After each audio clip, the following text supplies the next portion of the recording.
ఈ మంత్రి భూముల వ్యవహారాల్లో తలదూరుతున్నారని చెప్పి స్వయంగా ఆయన కుమారుడి పైన కేసు అయిందని చెప్పి పెద్ద ఎత్తున విస్తృత ప్రచారం చేస్తా ఉన్నారు.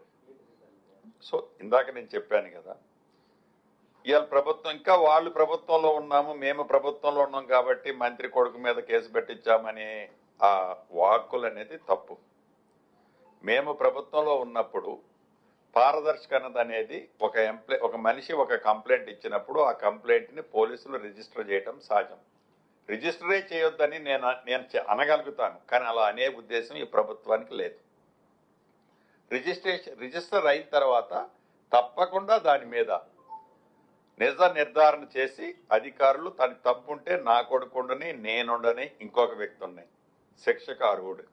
తప్పు లేకపోతే అవతల రాసిన వాళ్ళ గురించి నేనేం మాట్లాడా, వాళ్ళ ఇంగితకే వదిలేస్తా. వాళ్ళ తర్వాత దాన్ని వాళ్ళ మనసుని ఎట్లా సరిపెట్టుకుంటారో వాళ్ళే ఆన్సర్ చేస్తారు.